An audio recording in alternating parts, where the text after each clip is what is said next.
What's going on, guys? This is Rob. If you guys enjoy my content, make sure you hit the subscribe button and make sure you hit that little bell so you never miss out on my sexy voice.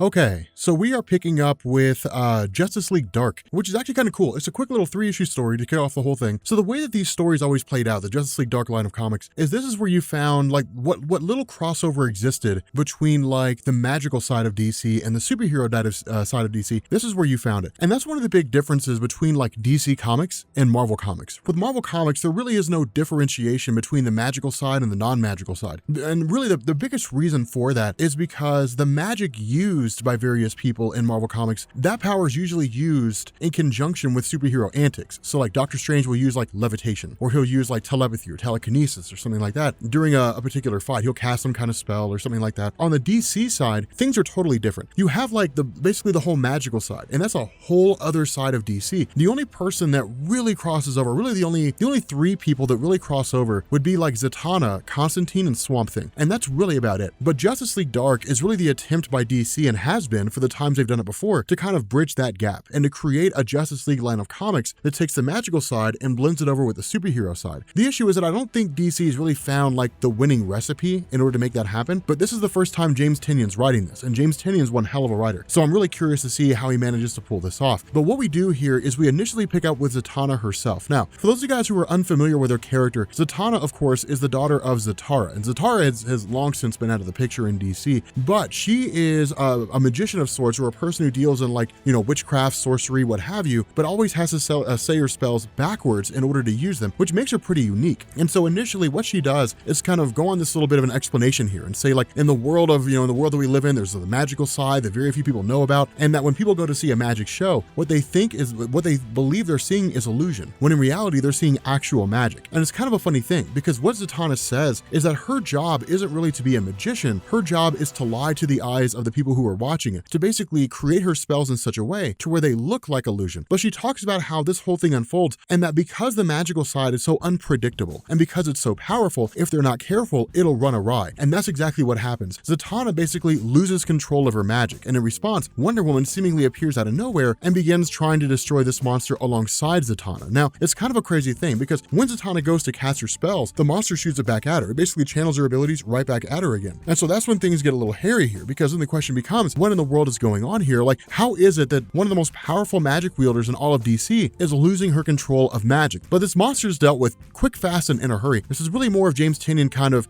giving us a taste and simply saying like, magic is beginning to run awry. And so at this point, we pick up with kind of a gathering of these various magical beings, John Constantine, Zatanna herself, and that's usually what happens here, where you have like some major earth-shattering event that will bring together the Justice League. Whenever you have something that challenges the magical realm, it brings together magic gatherers. And so you have like Etrigan, and you have Jason Blood, and you have like all these various people, Witch Boy, and so on and so forth. But for Wonder Woman, she's not really part of this realm. And that's kind of the funny thing about her character. Wonder Woman's never really displayed overt magical use, right? She's never like cast a spell to give herself telepathy or anything like that. She's tied into the Amazonians, which in and of themselves are tied somewhat into magic, but she's not on the same level as like Constantine. At least that never really seemed to be the case. And so where she ends up going to what's basically the bar out in the middle of nowhere in order to see if anybody's there that she can seek for aid, everybody's basically gone. Now, of course, this is given to us in a couple different forms. The first comes through Detective Chimp, who basically says no one really comes here anymore. Nobody goes to the Oblivion Bar anymore. It's just really considered to be a place that's not safe, because the Dark Knights meddle, they knew about it, which means that it's only a matter of time before everybody else does, and so we have to find another safe haven. But the other part of this is that they've all been called off for something. That's one of the reasons why you see virtually nobody here. And so where Wonder Woman basically takes Detective Chimp and they start going around and investigating and seeing what's going on, we switch over to Jason Blood. Now, Jason Blood being here is really kind of cool, because you've got like Deadman, and you've got a lot of the characters that from the magical realm who are all here. And Jason Blood basically says, look, it's only a matter of time before we have to do something, and of course he's not really speaking on behalf of Etrigan so much as he's just kind of speaking with regards to everything that's going on here. And he says like, look, someone somewhere is taking away our ability to control magic, and with that being the case, we have to act here. Now, this is something that I want you guys to notice, because I wasn't 100% sure how to make of this, but there is a guy guy all the way in the back corner who looks like the Phantom Stranger. And I'm not sure if that's actually him or not, but if it is, as far as I'm aware, it marks the first time we've seen him in all of like the New 52 and DC Rebirth. But while all that's going on, Zatanna's just kind of standing in the corner, listening to everything unfold. And while that's happening, she's met by like an eye on a plant, which is kind of funny because of course then in turn she realizes it's basically Swamp Thing watching everything unfold. Now, at this point, we switch over to Man-Bat. Now, of course, Man-Bat's been brought in by Wonder Woman really as like a last resort because Man-Bat's not tied into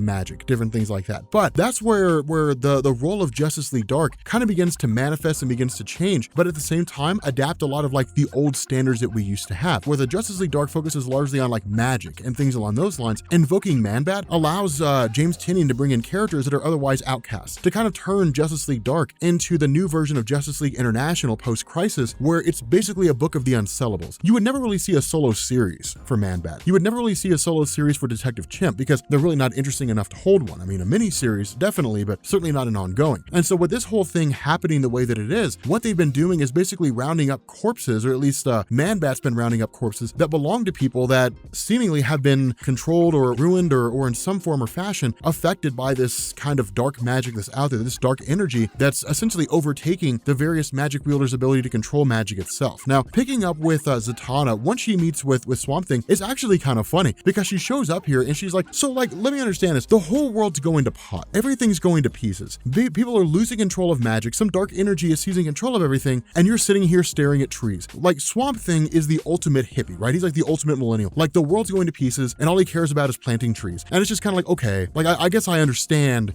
where Swamp Thing's coming from. It's still a little strange to me. But what ends up happening is he says, look, I've kind of been communing with this tree because it's not part of the green. It's not part of nature on Earth. And so the result is that it wants to speak directly to you. And when it does, it starts talking to Zatanna and actually taking on the form of her father to a degree. And basically saying like, they are coming. Everything is coming for you. Now, this is kind of an interesting scenario because what James Tynion does here is he toys with the idea that her father's still alive in some form or fashion. Now, we're going to get, touch on that a little bit more here in a second. Of course, I feel like this is going to be an ongoing theme, so I don't want to delve too deep into it on the off chance that we end up spoiling something inadvertently. But the idea is that they are coming. These beings are coming for you guys, and they're going to kill you all. And so it's kind of crazy because what ends up happening is switching back over directly to Wonder Woman and Detective Chimp and Man-Bat is that when this being is talking to Zatanna and when it tries to consume her, suddenly all these corpses start activating. And when they do, of course, everybody leaps in, and then you have Zatanna and Swamp Thing who show up, and really just kind of turns into a quick little skirmish where they're taking out these corpses that are trying to kill people. What this does is this picks up with the group traveling to visit Dr. Fate. Almost said Dr. Strange.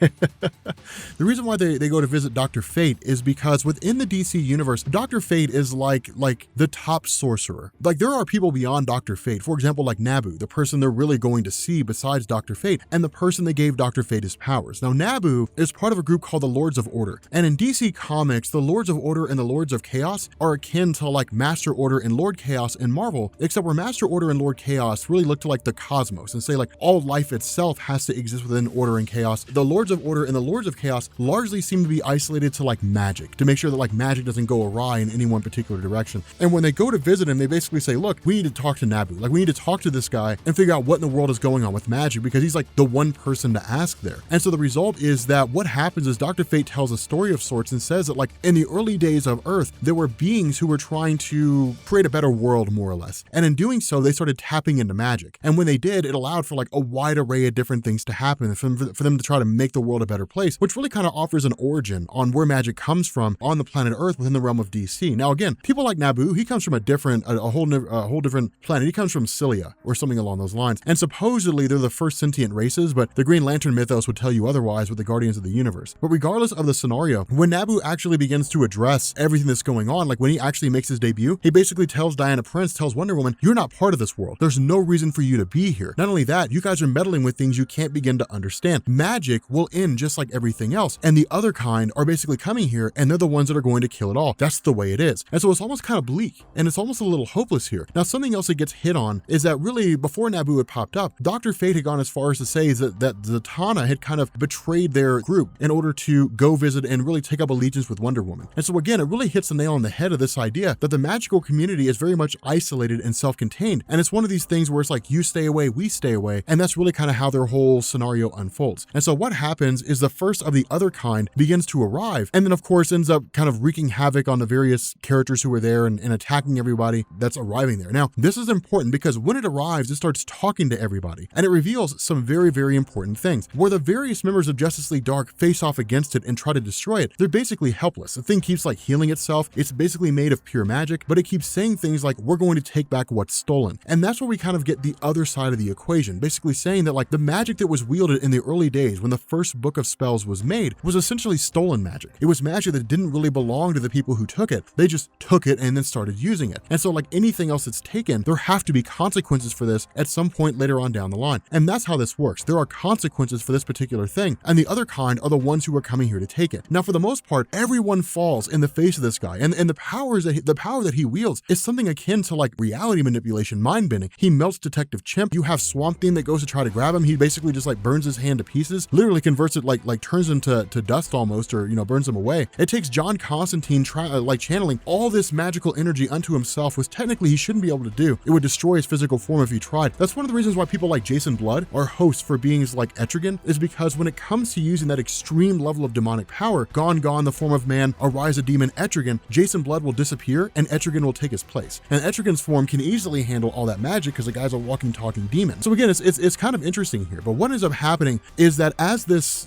other kind, this first of the other kind, goes through and starts examining everybody, he examines Wonder Woman. And his response is, there's something strange about you. There's a magical power in you that I don't recognize. And so it's really James Tynion's way of saying, actually, Wonder Woman is magical. She does have magical abilities, and kind of taps into these and wakes them up for a moment. And when he does that, like, she immediately lets off like this blinding mass of energy. Now, James Tynion keeps this very ambiguous intentionally. He doesn't tell us what kind of power Wonder Woman's wielding. All he says is that it was enough to basically burn this other kind and send it fleeing back to its own dimension. But what is also done here is it's piqued the interest of the other kind. And that means that like now they're all going to start looking at Wonder Woman to see what kind of power she possesses. But it's cool because going forward, it looks like it'll be a major plot point. What's her magical ability? What can she do? Is she channeling the power of Zeus? Is it like a whole nother element of magic that we don't know anything about? It's left on ambiguity, but it's good because it keeps you interested to see what it is that happens next. But with that being said, guys, we're going to bring this video to an end. If you are new here to Comics Explained, make sure you guys hit the sub button to become part of the Rob Corps. If you guys enjoy this video, make sure you drop a like, and I will catch you all later.